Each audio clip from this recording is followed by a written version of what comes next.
আল্লাহ তাআলা মুসা আলাইহিস সালামকে বানায় ফেললেন। এখন বাঁচবে কেমনে? তার তো মেরে ফেলবে ফেরাউন। দেখেন অবস্থা। আল্লাহ তাআলা বললেন বাক্সবন্দি করে তারে নদীতে ছেড়ে দাও। মায়ের কয়েকটা কন্যা সন্তান হয়েছে, এই প্রথম ছেলে মুসা আলাইহিস সালাম। তাকে বাক্সবন্দি করে আল্লাহর হুকুমে নদীতে ফেলে দিলেন। মা কাঁদতেছে, কাটা কবুতরের মতো ছটফট করছে। কলিজার টুকরো সন্তান নদীতে ভাসায় দেওয়া মায়ের জন্য কি অবস্থা বুঝতেই পারে। নদীর স্রোতে ভেসে যাচ্ছে, আর তার বোন নদীর পাড় দিয়ে যাচ্ছে, বাক্স যায় কই। ঘটনা কোরআন শরীফে আল্লাহ উল্লেখ করেছেন, আর সেই জায়গাটা আল্লাহ আমাকে দেখার তৌফিক দিয়েছেন। ভাসতে ভাসতে এই বাক্স গিয়ে থামলো ঠিক সেইখানে যেখানে ফেরাউন আর আসিয়া দুজনে বসে পড়ন্ত বেলায় নীল দরিয়ার দৃশ্য দেখতেছে, বাতাস খাচ্ছে, ঢেউয়ের তাল দেখতেছে। বাক্স এসে সেখানে থেমে গেল। ফেরাউন আশ্চর্য হলো, বাক্স এসে থামলো এখানে, দেখো বাক্সে আছে কি, উঠাও বাক্স। বাক্স উঠানো হলো, খুলে দেখে গোলাপের পাপড়ির মতো চেহারা সুন্দর একটি বাচ্চা। ফেরাউন বলছে এই তো আমার দুশ্মন, তরবারি আনো, হত্যা করো, আমার দুশ্মন পেয়ে গেছে। হযরতে আসিয়া বলছেন ফেরাউন তুমি খোদা না বেহুদা? এই ছোট্ট বাচ্চা তোমার শত্রু, কি বলো তুমি? আমাদের তো কোনো বাচ্চা কাচ্চা নাই, মনে হয় আল্লাহ তাআলা আমাদেরকে এই বাচ্চাটা দিয়েছেন, চলো এটাকে আমরা লালন পালন করি, তুমি এর মারি মারি না। বাচ্চা নিয়ে গেল বাড়ি। দেখেন অবস্থা। এখন বাচ্চারে দুধ খাওয়াইতে হবে। যেই বাচ্চা পুরুষ সন্তান বাঁচতে দেবে না যে ফেরাউন, সেই ফেরাউন এই বাচ্চারে দুধ খাওয়াবার জন্য পাগল হয়ে গেছে। ধাত্রীগুলো ডাকা হলো, কোন ধাত্রীর কোলে সে ওঠে না, বাচ্চা কারোর দুধ মুখে নেয় না, খালি কাঁদতেছে। আল্লাহ রাব্বুল আলামিন পরবর্তী সময় হযরত মুসা আলাইহিস সালামকে বলেছেন, মুসা ফেরাউনের ঘরে তুমি কাঁদতেছো, আর তোমার মা তোমাকে না পায়া কাঁদতেছে, আমি রহমানুর রহিম এটাকে সহ্য করতে পারি নাই। বোন গিয়ে বলছে ফেরাউনকে, জাহাপানা আমার কাছে একটা ধাত্রীর খবর আছে, ওই মেয়ে লোকটা যে কোনো বাচ্চা কোলে নিলি দুধ খায়। ফেরাউন বলছে নিয়ে আসো, যত টাকা লাগে দেব। বোন গিয়ে তার মায়ের নিয়ে আসে, মা এসে বাচ্চা পেয়ে গেল, বাচ্চা কোলে নিল, বাচ্চা দুধ খাওয়া আরম্ভ করলো। ফেরাউনের বাড়িতে পয়সা দিয়া টাকা দিয়া ফেরাউন রাখলো আর দুধ খাওয়াইল। মুসা আলাইহিস সালাম একটু বড় হলেন, একটু বড় হয়েছেন, নাদুস নুদুস চেহারা। ফেরাউন কোলে নিয়েছে, পয়গম্বরী চেহারা তো, সলিমুদ্দিন কসিমুদ্দিন মার্কানা। মুসা আলাইহিস সালামের চোখ, তার ঠোঁট, তার ললাট, তার গন্ডদেশ, আল্লাহর পয়গম্বর। আল্লাহ তাআলা মুসা আলাইহিস সালামকে বলেছেন, মুসা তুমি ভয় পাও, আমি তো তোমাকে আমার জন্য বানাইছি। সুবহানাল্লাহ। এই কোরআন শরীফে আল্লাহ বলছেন আমি তোমাকে আমার জন্য বানাইছি। ফেরাউন কোলে নিয়ে মুসা আলাইহিস সালামের মস্তক উঁচু করে করে ঠোঁটটা নামায় দিল। মুসা আলাইহিস সালামের ঠোঁটে ঠোঁট লাগাইয়া চুমা দিবে। যেই না ঠোঁটের কাছে ঠোঁট নিয়েছে, মুসা আলাইহিস সালাম ঠাস করে এক চড় মেরেছে ফেরাউনের গায়ে। ফেরাউন আছাড় মেরে ছেড়ে দিল বাচ্চাকে, বলল যে সত্যিটাই আমার দুশ্মন, তরবারি আন, কেটে ফেলবো। আসিয়া বলছে তুমি তো সত্যি একটা বদ্ধ পাগল, কি আর খোদা তুমি, তোমারে খোদা যারা মানে ওগুলোও পাগল। এই বাচ্চা মানুষ সোনাও চেনে, আগুনের টুকরাও চেনে না, তুমি আন্দাজে তারে মারি ফেলবা। ফেরাউন বলছে আচ্ছা ঠিক আছে, সোনাও চেনে না, সোনার পিণ্ডও চেনে না, আগুনের টুকরাও চেনে না, স্বর্ণ আনো, আগুনের টুকরা আনো। যদি সোনায় হাত দেয়, আগুনে হাত না দেয়, তাহলে বুঝবো বুদ্ধি আছে। আর যদি আগুনে হাত না দেয় তাহলে বুঝবো যে ঠিকই, আগুনে যদি হাত দেয় তাহলে বুঝবো যে বাচ্চা মানুষ বোঝে নেই। স্বর্ণের টুকরা আনা হলো, আগুনের টুকরা আনা হলো। মুসা আলাইহিস সালাম আগুনের দিকে হাত না দিয়া সোনার দিকে হাত বাড়াতে যাচ্ছিলেন, আল্লাহ ফেরেশতা দিয়ে তার হাত আগুনের দিকে দিয়ে দিলেন। আল্লাহ তাআলা বলছেন, মুসা রে এইরকম করে আমি তোমাকে লালন করেছি। মুসা আলাইহিস সালাম বড় হলেন, সেই জায়গা দেখলাম এবং ওখানেও চলে গেলাম। প্রায় 450 কিলোমিটার পাড়ি দিয়ে সেই জায়গায় গিয়ে উপস্থিত হলাম যেখানে মুসা আলাইহিস সালাম মাদায়েন থেকে ফিরেছেন। 10 বছর পর ফিরেছেন বউ বাচ্চার সাথে, শোয়েব আলাইহিস সালামের মেয়ে, শোয়েব আলাইহিস সালাম তার শ্বশুর। ফিরেছেন, ফেরার পথে ঠান্ডায় পড়েছেন, প্রচন্ড ঠান্ডা। এই ঠান্ডার ভেতরে তিনি তার স্ত্রী ছেলে মেয়েকে বসায় দিয়েছেন এবং সেখানে আল্লাহ তাআলা বলছেন, হযরত মূসা আলাইহিস সালাম তার পরিবর্গকে বললেন যে অন্ধকারে পড়ে গেলাম, এখন যাব কোথায়? দূরে আগুন দেখা যায় একটা গাছে। إذ رأى نارا فقال لأهلهم كثوا إني آنست نارا لعلي آتيكم منها بقبس أو أجد على النار هدى। তিনি যেটাকে আগুন দেখে মনে করেছিলেন যেটা আগুন, তিনি বললেন তোমরা অপেক্ষা করো, আমি আগুনের কাছে যাই, হয় আগুন আনবো আর না হয় আমাদেরকে আল্লাহ, আমি একটা রাস্তা পেয়ে যাব কোন পথে আমরা যাব। ফালাম্মা তাহা নুদিয়া ইয়া মূসা ইন্নী আনা রাব্বুক ফাখলা'না আলাইক। আগুনের কাছাকাছি তিনি যখন হয়েছেন, আগুনের ভিতর থেকে আওয়াজ এলো, এটা আগুন টাগুন কিচ্ছু না, ইন্নী আনা রাব্বুক, আমি তোমার রব, আমি তোমার আল্লাহ। ফাখলা'না আলাইক, জুতা খুলে আসো, ইন্নাকা বিল ওয়াদিল মুকাদ্দাসি তুয়া, তুমি তো পবিত্র উপত্যকায় পৌঁছে গেছো।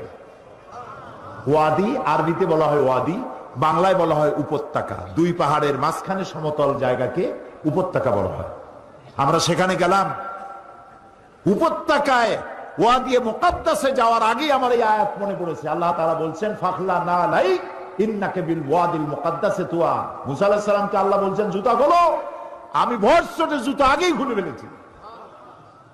ওয়াদি মুকাদ্দাসে আমরা গেলাম, সেখানে আজান দিয়ে জোহরের নামাজ পড়লাম, আর ওই গাছের কাছে গেলাম।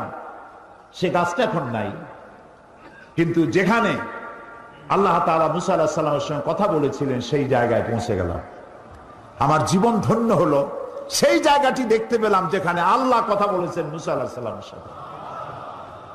মূসা আলাইহিস সালাম আল্লাহর সঙ্গে কথা বলতে গিয়ে তিনি আল্লাহর আওয়াজ শুনে বলছেন, আয় আল্লাহ, আমি তো তোমার দেখতে চাই, আমি তো তোমার দেখতে পাচ্ছি না।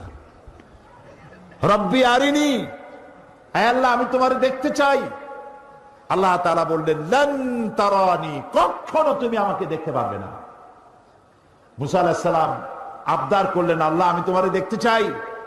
আল্লাহ তাআলা বললেন, আচ্ছা, একটা টেস্ট হোক, দেখতে পারবা কিনা। আল্লাহ তাআলা পাহাড়ের উপরে তার তাজাল্লি, ৭০,০০০ পর্দার আড়াল থেকে আল্লাহ তাআলা তার তাজাল্লি নূর বর্ষণ করলেন পাহাড়ের উপরে। মূসা আলাইহিস সালাম শুধু, এই কোরআন শরীফে আল্লাহ বলছেন, মূসা আলাইহিস সালাম শুধু এক পলক দেখে আল্লাহু আকবার বলে চিৎকার মেরে বেহুশ হয়ে পড়ে গেলেন। পাশেই তুর পাহাড়, তুরের উপরে আল্লাহ তাআলা একটা সূরা নাযিল করেছেন, ওয়াতিন ওয়াজ জাইতুন ওয়া তুরি সিনিন। তুরের আল্লাহ তাআলা কসম করেছেন, যেই পাহাড়ে উঠলে পরে আকাশের মেঘ ধরা যায়, এত উঁচা পাহাড়। এই পাহাড়ের উপরে ৪০ দিন তিনি ইতিকাফ অবস্থায় ছিলেন এবং সেখানে তাওরাত নাজিল হলো। সে জায়গাও আল্লাহ দেখার তৌফিক দিলেন।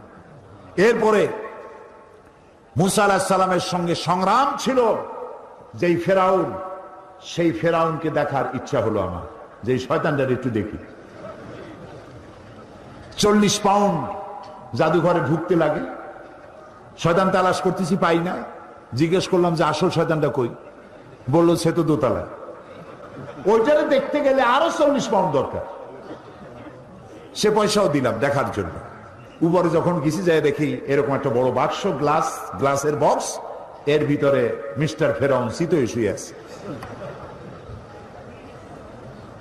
ওই জায়গাও দেখেছি যেখান থেকে ফেরাউন মূসা আলাইহিস সালামকে তাড়া করেছিল, আর দরিয়া ফেটে রাস্তা হয়ে গেল, যেখান থেকে মূসা আলাইহিস সালাম হেঁটে গিয়েছিলেন। ৩ দিক থেকে ফেরাউনের শত্রুরা, ফেরাউন ৩ দিক থেকে আক্রমণ করেছে, পালাবার রাস্তা নাই। সাথী সঙ্গীরা বলছেন, ইয়া মূসা ইন্না লামুদরাকুন, আমরা তো পাকড়াও হয়ে গেছি, পালাবার পথ নাই।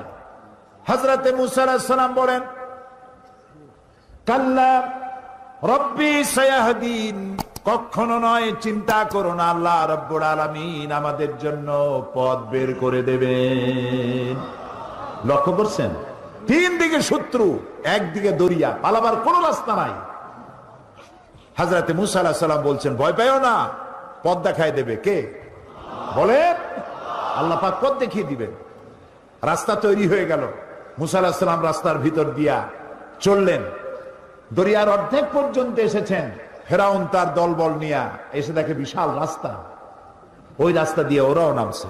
ঠিক মাঝখানে যখন এসেছে, আল্লাহ তাআলা বলছেন, দরিয়াকে হুকুম করলেন বন্ধ হয়ে যা। বন্ধ হয়ে যা, এটা তো বলার দরকার নেই। আল্লাহ যখন কিছু ইচ্ছা করেন কি বলেন? খোদ হয়ে যা, দিনান দেয়ার হয়ে যায়। দরিয়া বন্ধ হয়ে গেল। সাথী সঙ্গী যা ছিল সুগনি খাইয়া মরিয়া সব শেষ। ফেরাউন ডুবতেছে আর উঠতেছে, পানি খেতে খেতে পেট একেবারে পোটকা মাছের মতো মোটা হয়ে গেছে। ফেরাউন বলছে, আমানতু আন্নাহু লা ইলাহা ইল্লাল্লাযী আমানাত বিহি বানু ইসরাঈল। হায় আল্লাহ, আমি ঈমান এনেছি ওই আল্লাহর উপরে যে আল্লাহর উপরে ঈমান এনেছে বনি ইসরাঈলেরা। আল্লাহ, ওয়ানা মিনাল মুসলিমিন, আর আমি তো একজন মুসলমান, আমার সুবাও কেন, এই তো কালেমা পড়লাম। আল্লাহ তাআলা বলছেন, আন আন ওয়াকাদ আসাইতা ক্বাবলু ওয়া কুনতা মিনাল মুফসিদিন। এখন তুমি বলছো আমি মুসলমান, অথচ তুমি বছরের পর বছর ধরে আমার বান্দাদের উপরে জুলম করেছো, অত্যাচার করেছো। ওয়া কুনতা মিনাল মুফসিদিন। লক্ষ্য করুন, ফেরাউন বলছে আনা মিনাল মুসলিমিন, আমি তো একজন মুসলমান, মুসলমানদের মধ্যে আমি একজন। আল্লাহ বলছেন অকুনতা মিনাল মুফসিদিন, তুই তো সন্ত্রাসী। আল্লাহ তাআলা বলেন, আমি তোমাকে আজকে শুধু মারবই না, আলিয়াউমা নুনাজ্জিকা বিবাদানিক, আমি তোমাকে শুধু মারবই না, আমি তোমার শরীরকে হেফাজত করব। পানিতে তোর শরীর পচবে না, পানির প্রাণীগুলি তোরে খাবে না, মাটিতে পচবে না, আমি তোমার দেহকে শুটকি বানায় রাখবো। কিয়ামত পর্যন্ত যত স্বৈরাচার পৃথিবীতে আসে তারা যেন তোমার থেকে উপদেশ নিতে পারে। ফেরাউনের লাশের কাছে দাঁড়িয়ে কোরআনের আয়াত আমার মনে পড়লো। দেখতে পেলাম ফেরাউনের একটা দাঁত দেখা যায়, চোখের সাদা অংশ দেখা যায়, মাথায় কিছু চুলও আছে, এখন হাতের দুই একটা নখও আছে, হাত পা বাইর করা, বাকি বডিটা কাপড় দিয়ে জড়ানো। কোরআন তার কথা যে কত সত্য চিরন্তন, এসব জিনিসগুলি দেখলে স্পষ্ট হয়ে যায়। আল্লাহর মেহেরবানি, আমার মিশর সফরের সময় আল্লামা বদরুদ্দিন আইনি রহমতুল্লাহ আলাইহের মাজার জিয়ারত করার সুযোগ হলো। ইমাম শাফি রহমতুল্লাহ আলাইহির মাজার, ইমাম ওয়াকি, হযরত হারুন আলাইহিস সালাম, ইলিয়াস আলাইহিস সালাম, হযরত লোকমান, হযরত আবু দারদা রাদিয়াল্লাহু তাআলা আনহু, তাদের কবর জিয়ারতের সুযোগ হলো। এবং সেই মসজিদেও নামাজ পড়লাম, যেই মসজিদ হযরত আমর ইবনুল আস রাদিয়াল্লাহু তাআলা আনহু মিশর বিজয় করে মসজিদ তৈরি করেছিলেন। খতমে কোরআনের রাতে রমজান মাসে এখানে 5 লাখের উপরে মুসলমান নামাজে শরীক হয়। এত বড় বিশাল মসজিদ। প্রিয় ভাই সব, এই কথাগুলি আনলাম আমি এই কারণে, আল্লাহ তাআলা বলছেন আস-সাইহুন, পরিভ্রমণকারী, তওবাকারী, ইবাদতকারী, প্রশংসাকারী এবং পরিভ্রমণকারী, দ্বীনের দাওয়াত নিয়ে সর্বত্র ছড়িয়ে পড়া। এবং এই দাওয়াত দিতে গিয়ে যত বিপদ আসে, সমস্ত বিপদ হাসি মুখে বরণ করা, কৌশলের সাথে বিপদের মোকাবেলা করা, এটা মুসলমানের কাজ, ইমানদারের কাজ। দাওয়াত পৌঁছানো, সকলের কাছে দাওয়াত দেওয়া। এরপরে 5 নম্বরে বলা হচ্ছে আর রাকিউন আস-সাজিদুন, রুকুকারী আর সেজদাকারী, অর্থাৎ নামাজ আদায়কারী। নামাজ আল্লাহ তাআলা সমস্ত ইবাদত দিয়েছেন জমিনে, শুনতেছেন? কালেমা, হজ, যাকাত, এসব কোথায় দিয়েছেন? জমিনে। নামাজ কোথায় দিয়েছেন? আরশে আজিমে। এই নামাজ আল্লাহ তাআলা ফরজ করেছেন। নবী করিম সাল্লাল্লাহু আলাইহি ওয়াসাল্লামের মেরাজে আল্লাহ তাআলা তাকে এই নামাজ যখন হাদিয়া দিলেন, তিনি ফেরার পথে মুসা আলাইহিস সালামের সঙ্গে দেখা হলো। তিনি জিজ্ঞেস করলেন, আল্লাহ তাআলা আপনাকে কি দিয়েছেন? তিনি বললেন, আমার উম্মতের জন্য 5 ওয়াক্ত নামাজকে, 50 ওয়াক্ত নামাজকে তিনি ফরজ করে দিয়েছেন। মুসা আলাইহিস সালাম বললেন, সর্বনাশ, আমি তো বনি ইসরাইল নিয়ে বহু বছর কাটাইছি, মানুষ যে কত বেকায়দা, 50 ওয়াক্ত নামাজ আপনার উম্মতেরা পড়তে পারবে না, আপনি কমায় আনেন। তিনি গেলেন এবং আল্লাহর কাছে বললেন, আল্লাহ তাআলা 10 ওয়াক্ত কমায় দিলেন। আবার আসলেন, আবার গেলেন, আবার আসলেন, আবার গেলেন, থাকলো কত? 5। মুসা আলাইহিস সালাম বলেন, আমি আশঙ্কা করি এই 5 ওয়াক্তও পারবে না, আপনি আরো কমান। নবী করিম সাল্লাল্লাহু আলাইহি সাল্লাম বললেন, আমি আল্লাহর কাছে আর যাইতে পারবো না, আমার শরম করে। আল্লাহ দিলেন 50 ওয়াক্ত, আপনার বারবার ইনসিস্ট করার কারণে আমি গেলাম, আল্লাহ কমাইতে থাকলেন, আমি আর পারবো না কমাইতে। আল্লাহ রাব্বুল আলামিন বলেন, নবী, আমি আপনাকে 50 ওয়াক্ত নামাজ আপনার উম্মতের জন্য ফরজ করে দিয়েছিলাম, কমাতে কমাতে 5 ওয়াক্ত আনা হলো। যেহেতু আমি আল্লাহ বলেছি 50 ওয়াক্ত, আপনার উম্মতেরা যারা 5 ওয়াক্ত নামাজ আদায় করবে, 50 ওয়াক্তের সওয়াব আমি আল্লাহ তাদের আমলনামায় দিয়ে দেব। তাহলে যে ব্যক্তি নামাজ আদায় করলো সে 50 ওয়াক্ত গেইন করলো, সুবহানাল্লাহ বলেন। আর যে ব্যক্তি নামাজ পড়লো না সে কতটা লস করলো? 50 ওয়াক্ত লস করলো। এই নামাজকে আল্লাহ তাআলা ফরজ করেছেন মেয়ে লোকের জন্য। প্রতি মাসে একটা কনসেশন আছে নামাজের, আল্লাহ মাফ করে দিয়েছেন। তার পিরিয়ড যখন আসবে পড়া লাগবে না, আল্লাহ মাফ করেছেন, আলহামদুলিল্লাহ। এটা মেয়েদের জন্য কনসেশন আল্লাহর পক্ষ থেকে। কিন্তু পুরুষ 2 অবস্থা, পাগল, বেহুশ, এই 2 অবস্থা ছাড়া পুরুষের জন্য নামাজ কোন অবস্থায় মাপ নাই। আল্লাহর নবী বলেন, মান তারাকা সালাতান মুতাআম্মিদান ফাকাদ কাফারা, ইচ্ছে করে যে নামাজ ছেড়ে দিল সে কুফরি করলো। নাউজুবিল্লাহ। রাসূলকে জিজ্ঞাসা করা হয়েছে, আল্লাহর বান্দা এবং কাফের দুটোর মধ্যে পার্থক্য কি?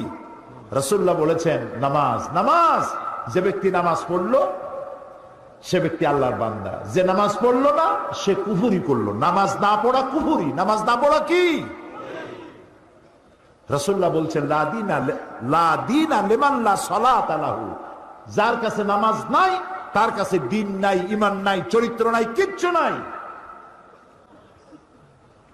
প্রিয় বগুড়াবাসী, প্রিয় উপস্থিতি, ভাই এবং বোনেরা, আল্লাহ নবী বলেছেন, যে ব্যক্তি নামাজ আদায় করে না, ইচ্ছে করে নামাজ ছাড়ে, আল্লাহ এবং রাসূলের সাথে তার কোনো সম্পর্ক থাকে না। সমস্ত সম্পর্ক আল্লাহ কাট করে দেন। আল্লাহ তার দিকে রহমতের নজরে তাকান না। কিয়ামতের দিন আল্লাহ তাআলা রহমতের নজরে তাকাবেন তো নাই। প্রথম প্রশ্ন করবেন বান্দাকে নামাজের কথা। প্রথম প্রশ্ন কি হবে? নামাজ। আল্লাহ তাআলা বলবেন, এই কোরআন শরীফে আছে, আল্লাহ তাআলা বলবেন, আমারে সেজদা দাও। এই হাসরবাসীরা আমারে সেজদা দাও। আল্লাহ তাআলা কোরআন শরীফে বলছেন, শুধুমাত্র নামাজিরা সেজদা দিতে পারবে, আর কেউ সেজদা দিতে পারবে না। পার্থক্যটা তখনই ধরা পড়বে, তারা কাফের, তারা মুসলমান। নামাজ, নামাজ। আচ্ছা বলুন তো, শয়তান আল্লাহর কয়টা হুকুম লঙ্ঘন করেছিল? বলেন। মাত্র একটি। 5 ওয়াক্ত নামাজের মধ্যে আল্লাহর হুকুম কয়টা? ফরজ কয়টা? 17টা। বলেন কয়টা? যে ব্যক্তি 24 ঘন্টায় 5 ওয়াক্ত নামাজকে ছেড়ে দিল, সে আল্লাহর কয়টা হুকুম নষ্ট করলো? শয়তান ওরে দেখে দূরের থেকে সেলুট মারে, বলে, বাবা তুমি আমার থেকেও বড়, আমি মাত্র একটা হুকুম লঙ্ঘন করে শয়তান হয়ে গেছি, তুমি দৈনিক 17টা হুকুম ভঙ্গ করো, তুমি তো শয়তানের বাপ না, শয়তানের দাদা। ট্রাকের পিছনে লেখা থাকে, বিপদ মুক্ত দূরত্ব বজায় রেখে চলুন। দেখছেন না? শয়তান ও বেনামাজি থেকে বিপদ মুক্ত দূরত্ব বজায় রেখে চলে। কোন সময় ওনার উপর আল্লাহর গজব হয় তার ঠিক নেই। প্রিয় ভাই সাহেব, নামাজ, নামাজ নবী করিম সাল্লাল্লাহু আলাইহি সাল্লাম তার জীবনের শেষ কথা যেটা ছিল সেটা হলো নামাজ, নামাজ, নামাজ। আমার উম্মতেরা নামাজ ছেড়ে দিও না। কোরআন শরীফের মধ্যে আল্লাহ তাআলা 82 জায়গায় বলেছেন নামাজ আদায় করো। কয় জায়গায় বলছেন? 82 জায়গায়। আমার আল্লাহ বলেছেন 82 জায়গায় নামাজ, নামাজ, নামাজ আদায় করো। এই নামাজ মানুষকে বিনয়ী করে, এই নামাজ মানুষকে নিজের ছোটত্ব প্রমাণ করে। আর আল্লাহ বড়। নামাজের সব জায়গায় উঠতে বসতে দাঁড়াতে কি বলতে হয়? আল্লাহু আকবার, আল্লাহু আকবার, আল্লাহু আকবার। মানে কি? আল্লাহ সর্বশ্রেষ্ঠ আর আমি তোমার গোলাম। মাথা নিচু আল্লাহ ছাড়া কারোর সামনে করা যায় না। আপনাদের মনে আছে 1996-তে আমি যখন পার্লামেন্টে প্রথম গেলাম, আমি গিয়ে দেখলাম সেইখানে মন্ত্রী এমপি গোষ্ঠী সুদ্ধা ভিতরে ঢুকতেছে মাথা নিচু করে, মাথা নিচু করে, ঠিক এইভাবে নিচু করে ঢুকে। আমি জিজ্ঞেস করলাম আমার পাশে যিনি বসা, ভাই আমি তো নতুন মানুষ, পার্লামেন্টে জীবনে আসি নাই, এই যে যারা ঢুকতেছে মন্ত্রী এমপি গোষ্ঠী সুদ্ধা রুকু দিয়ে ঢোকে কেন? কয় না রুকু না, এটা নিয়ম, আপনি তো বোঝেন না। আমি বললাম বুঝি না বলি তো জিজ্ঞেস করতেছে মাথা নিচু করে কেন? দেখেন আমাকে বই দিল, বইতে rules of procedure article number 267 ওখানে লেখা আছে পার্লামেন্টে ঢোকার সময় এবং বেরোবার সময় উভয় অবস্থায় স্পিকারকে সম্মান জানাবার উদ্দেশ্যে মাথা ঝুঁকাইয়া সম্মান প্রদর্শন করিতে হইবে। নাউযুবিল্লাহ মিন যালিক। আমার মাইন্ড স্ট্রাইক করলো। কিন্তু পার্লামেন্টের নতুন মানুষ কেমনে কথা কয় জানি না, কোন কথা বলবো আর বলবে বসেন, বেইজ্জতি কাণ্ড। আমার বুঝতে সময় লাগলো 2-3 দিন পার্লামেন্টে কি সব ধারা নিয়ে কথা বলা যায়। 3 দিনের মাথায় পয়েন্ট অফ অর্ডারে দাঁড়ালাম, 15 মিনিট বক্তব্য রেখেছি। হুমায়ুন রশিদ সাহেব তখন স্পিকার ছিলেন, তিনি মারা গেছেন, আল্লাহ তাকে রহম করুন। আমি তাকে বললাম রুলস অফ প্রসিডিওরের আর্টিকেল নাম্বার 267 এটি কোনো মুসলমান মানতে পারে না। মুসলমানের মাথা নত হবে কেবলমাত্র আল্লাহর সামনে, কোন মানুষের সামনে মাথা নত হতে পারে না। কোরআন আর হাদিস দিয়ে বুঝাইলাম। 15 মিনিট স্পিকার আমার দিকে তাকিয়ে থাকলেন। 15 মিনিট শেষ হওয়ার পর, বক্তব্য শেষ করার পর তিনি আমাকে বললেন, মৌলানা সাহেব আপনার বক্তব্যের সাথে আমি 100% একমত, কিন্তু আমি তো এইভাবে এটা বন্ধ করতে পারবো না। এজন্য আপনাকে বিধি মোতাবেক নোটিশ দিতে হবে। নোটিশ কমিটি তুলবে, সেখানে আলোচনা হবে, সেখানে আলোচনার সিদ্ধান্ত যেটা হয় সেটা পার্লামেন্টে আসবে, তারপরে আমার রুলিং যাবে। আমি যথাবিহিত নোটিশ দিলাম, আলোচনা হলো। এই আলোচনার পর আমার নোটিশ নিয়ে তদানীন্তন সরকার ডিপ ফ্রিজের মধ্যে আটকাই দিল, আর বের হলো না 5 বছরে। আল্লাহ আবারও আমাকে নির্বাচিত করাইয়া পার্লামেন্টে ঢুকালেন, আর আমার টার্গেট ছিল এটা বন্ধ করতে হবে। এই পার্লামেন্টে এসে আমি আবার এই বিষয় উত্থাপন করলাম, নোটিশ দিলাম, মিটিং এ উঠলো, সিদ্ধান্ত হলো বর্তমান পার্লামেন্ট এটা অ্যাকসেপ্ট করেছে, কিয়ামত পর্যন্ত বাংলাদেশ পার্লামেন্টে আর স্পিকারের সামনে মাথা ঝুঁকাইতে হবে না।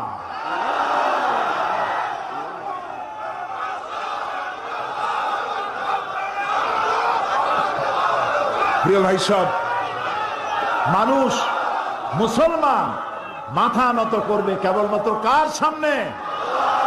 আল্লাহ ছাড়া কারোর সামনে মাথা নত করা যাবে না। আর নামাজ একমাত্র সিস্টেম যার মধ্য দিয়ে নিজেকে ছোট করা যায়। আল্লাহ সব থেকে বড়, আমি ছোট। এই ছোটত্ব, অহংবোধ, নিজের অহংবোধ, এটাকে মাটির সাথে মিশাবার জন্য এ পর্যন্ত হাত তুলে দাঁড়ায় মানুষ যখন নামাজে দাঁড়ায় আসামির মতো হয়ে যায়। রুকুতে গেল, নিজের অস্তিত্ব আরো অবনমিত হলো। সেজদা যখন দিল তখন তার অহংকার মাটির সাথে মিশে গেল।